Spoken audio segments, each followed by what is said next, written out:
À Saint-Émilion, c'est le seul parking d'extérieur d'importance. En intérieur, c'est impossible de se garer. Il est d'ailleurs répertorié comme parking jour et nuit sur Park4Night. Parking de jour, comme on va le voir là, c'est complet tout. Et là, on est fin octobre. Parking de nuit, si vous arrivez en fin de journée, c'est le long de la route. Tous les commentaires s'en plaignent. Dans des cas comme celui-ci, je regarde un stationnement en extérieur dans un petit village proche.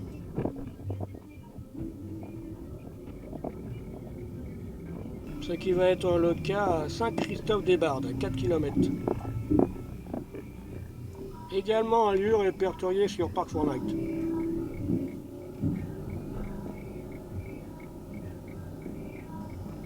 Dans un cas difficile comme celui-là, Saint-Émilion, une fois arrêté, je planifie le stationnement du lendemain matin par Google Maps, Google Earth.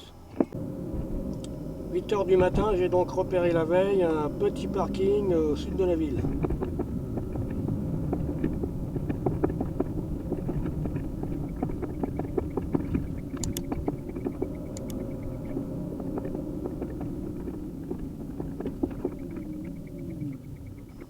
Et c'est là qu'on s'aperçoit qu'il ne faut pas faire ce trajet avec un camping-car de 2,35 m de large.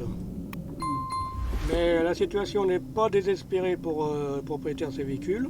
Plus loin dans la vidéo, vous verrez que j'ai trouvé un stationnement de nuit hyper tranquille et hyper accessible.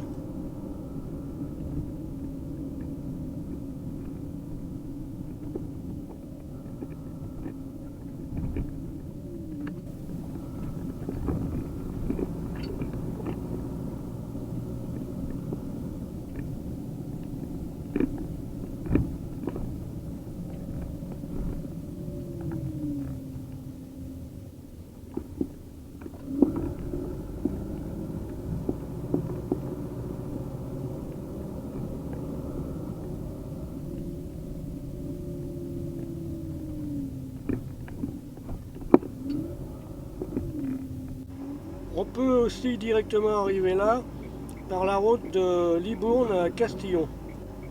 Et aussi par un autre trajet plus facile que j'ai découvert plus tard. J'explique maintenant que je suis resté 3 nuits et presque 3 journées à visiter. Le parking étant petit, je pense qu'il faut arriver de bonne heure. Comme on voit là-bas, il y a un campervan. Qu'est-ce que c'est? C'est pas britannique ça. Là, je suis garé pas mal. Et là, le temps, bon, est mauvais. On va aller voir ce que donne ce village, centre-ville. Alors, le centre est ici. Ah, j'étais à la borne, le paiement c'est gratuit jusqu'à 9 h, il est 8 h 05. Mais sinon après c'est pas cher, c'est 2 € l'heure, à la première heure. Restaurant Le Médiéval.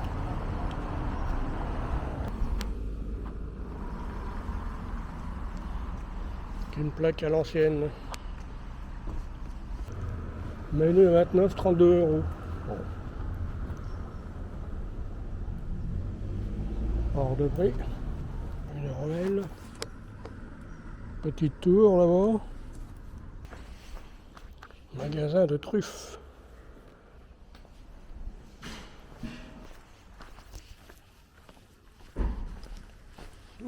Restaurant Baravin. Négociant en vin. On va trouver que ça. Hein.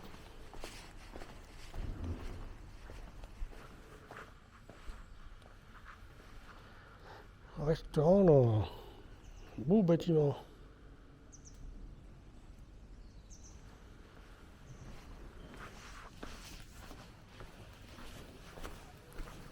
Bonjour.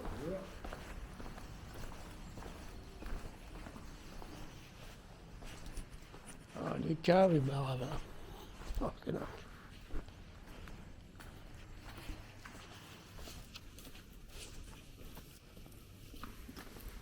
Oh.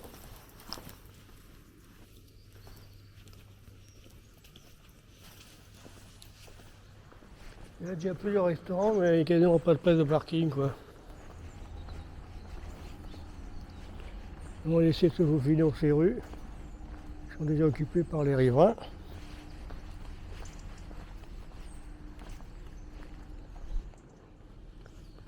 Voilà, ça fait au moins combien, 5e restaurant là.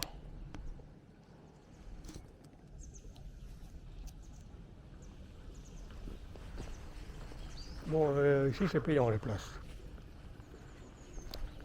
Encore un autre. Une pizzeria. Je crois que c'est le même, l'autre. L'autre est pizzeria, non c'est pas le même. 7 restaurants. Ah, beau lavoir. Enfin, ancien lavoir, parce que là, peut servir de pataugeoire pour les toutous l'été. Je sais pas si ça serait bien vu.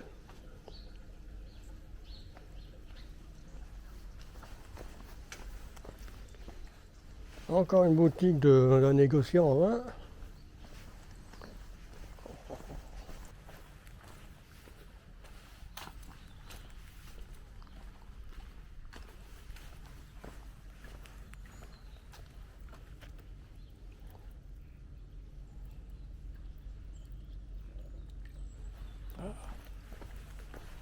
La fameuse tour. J'ai vu un reportage, les gens montaient là-haut. Oh, j'ai le vertige, je peux faire ça. Ah, sympathique là. Depuis quelques années. On va s'approcher. Je sais pas si je pourrais mettre l'extrait du reportage avec les droits d'auteur. C'était possible il y a quelques années, maintenant c'est devient non autorisé.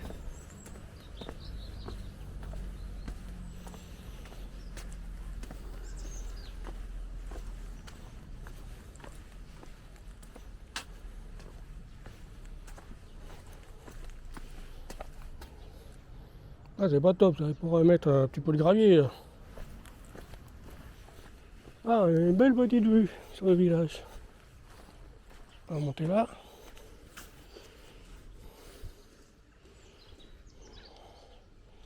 Panoramique.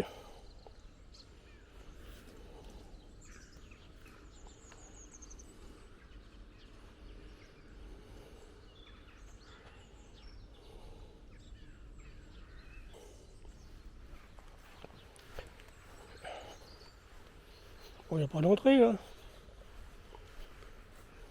Une pancarte. Qu'est-ce que c'est ça?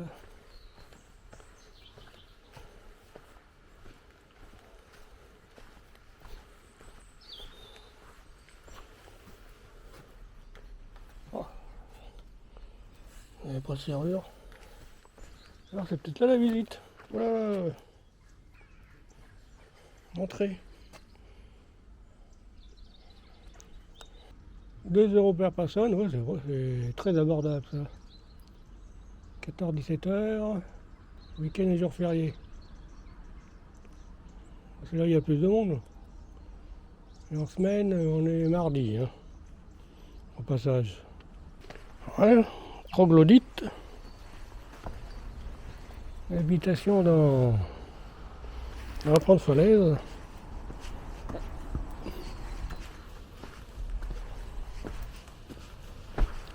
Voilà où ça va là-bas.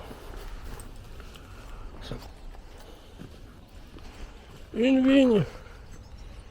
50 mètres carrés de vigne, il y en a partout des vignes. Bon, il n'éclaircit pas l'osmo. Le contrôleur, il n'aime pas. Oui, passage de la Tour du Roi.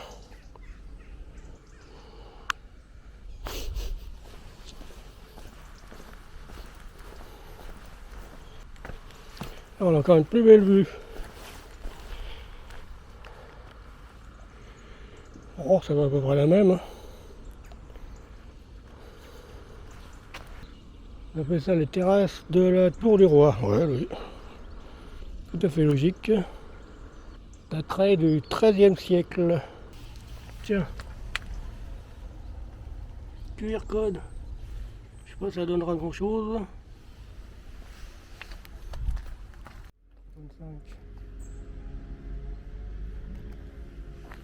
On dirait les remparts. Alors là, je suis au nord du village. Ah. Porte Saint-Martin. Construite au XIIe siècle. Ah ouais, c'est à peu près.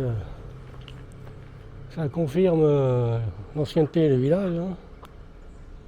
C'est ça, les remparts extérieurs. C'est écroulé en 1844 la porte. Ah, pas de chance. Et voilà, ça a été tout refait ça. Comment ils appellent ça déjà? Comment ça s'appelle ça? Béton. Ah, c'est étonnant. École enfantine. Beau petit bâtiment.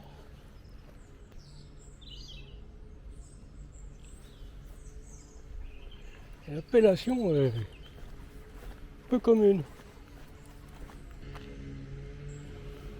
Ah, il y a un bâtiment impressionnant. Il y en a là-bas aussi.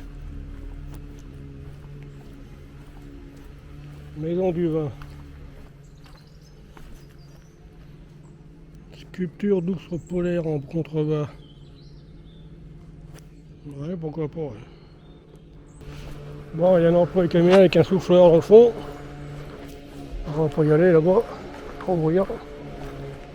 Mais Navelgare tuk-tuk. Ah oui, je l'ai vu ça. Je sais pas hier s'il va ressortir les images de la dashcam.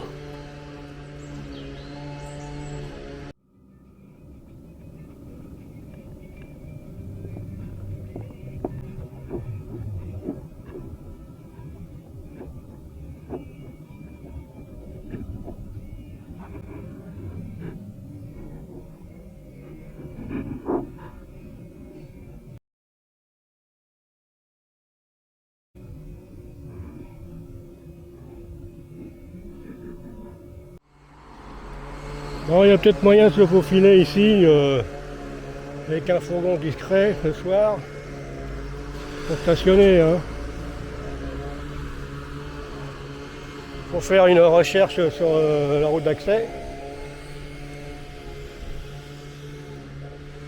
Désolé pour le bruit là.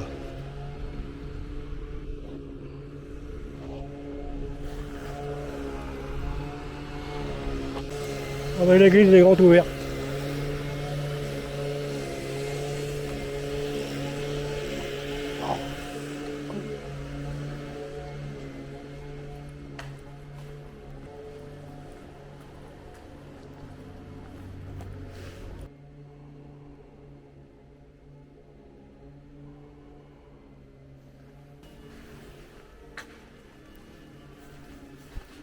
Donne accès sur le cloître.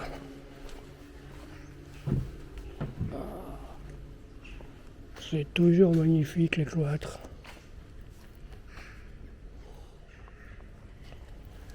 Donc ça c'est peut-être des gisants. Je me rappelle évidemment le cloître de Notre-Dame de Mont-Saint-Michel. Que j'avais visité et laissé un souvenir inoubliable.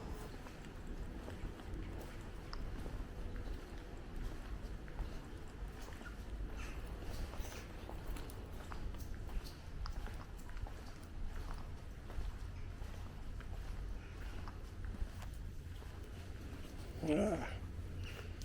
Regardez ça.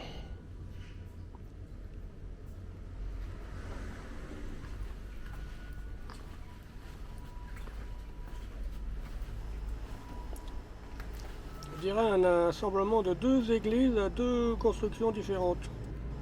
Ici, c'est plus richement, entre guillemets, agrémenté que la première partie dans laquelle je suis entré, avant le cloître.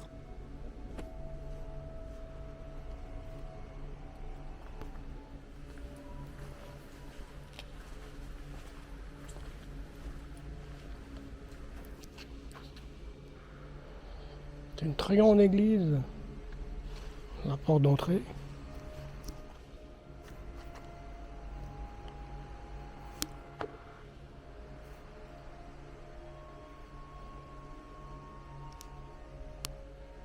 Tout est ouvert. C'est vrai que ici normalement il n'y a pas les barbares venus d'ailleurs qui s'installent dans nos grandes villes, les villes moyennes. C'est encore préservé.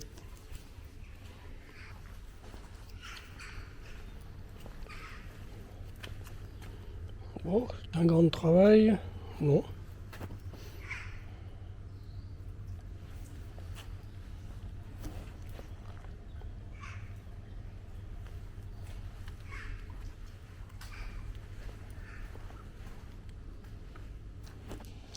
Allez, une énorme carte.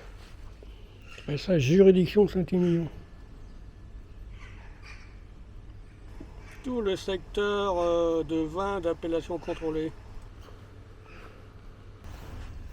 Et là, ça redonne une sortie sur une placette, un restaurant, bar. Ah, au pied de la tour.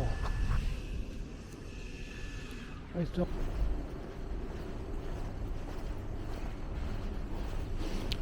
Un glacier.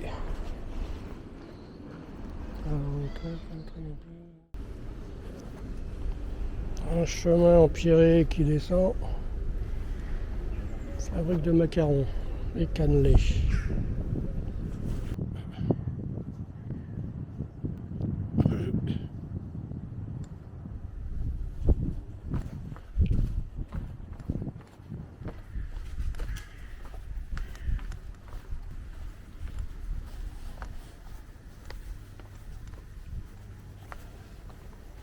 Un restaurant encore très sympa, Carpaccio.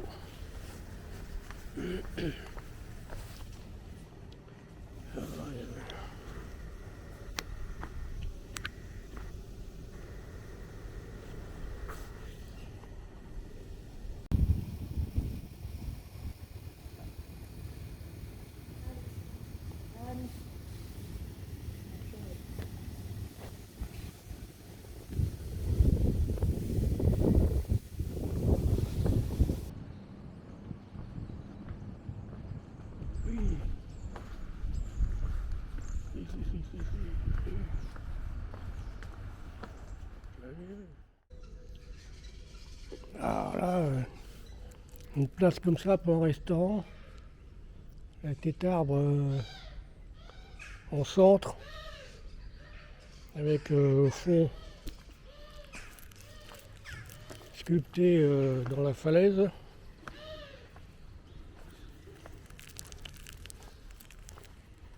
C'est Gorjous.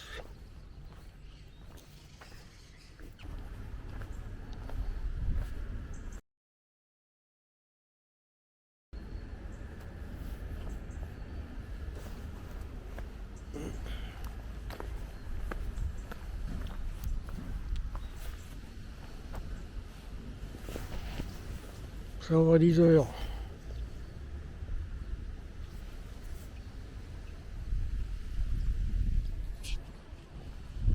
Oh, on va peut-être rester. Peut-être rester.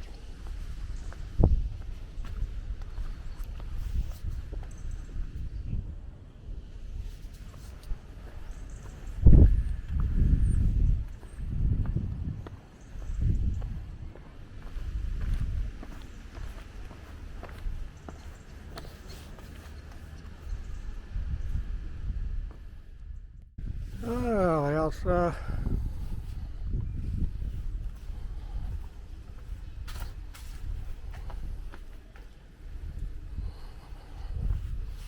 Il y a une maison et en dessous, comme un espace.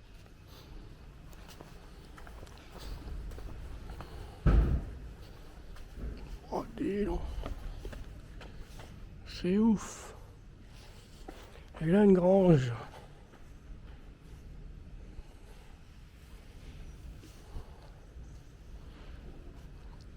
tout propre.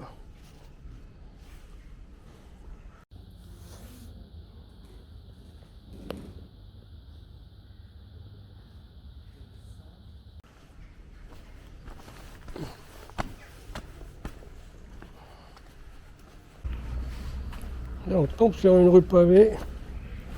Pas très vieux comme pavage, ça.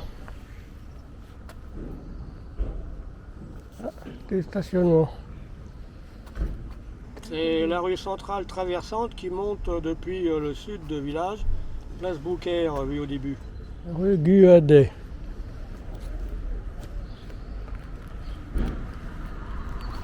Peut-être un bar tabac là. Peut-être un bar tabac à la traditionnelle. On va aller voir ça. Oh là là, où est-ce qu'ils viennent les livreurs? Dans quelles conditions les livreurs? J'ai fait ce travail là il y a des années, des Russes même. Voilà, il n'est pas venu par ici. Hein. Alors les livreurs avec son fourgon. Donc tout en marche arrière de là-bas. En côte 10%.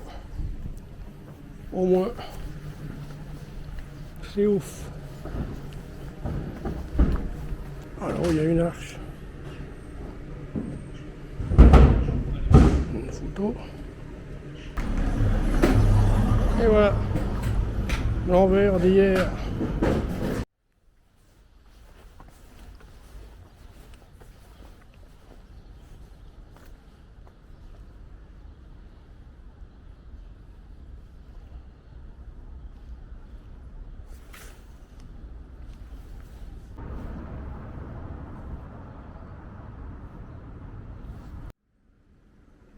Voilà, deuxième nuit à Saint-Émilion.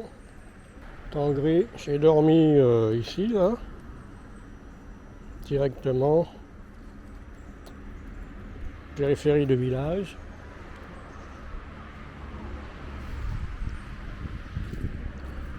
À côté de l'abbaye. L'église d'abbaye. Ça a été très calme. Les véhicules commencent à passer. Là-bas, il y a un exploitant vinicole. Très beau bâtiment. La maison Clos Fourtet.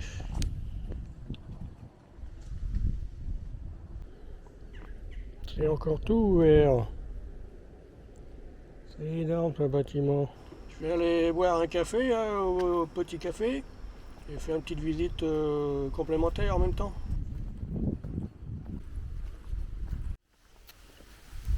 Retour à Saint-Émilion par un meilleur temps qu'il y a une semaine.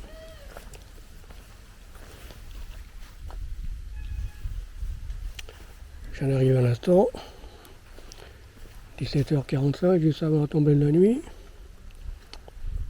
Retrouver cette place pour la nuit.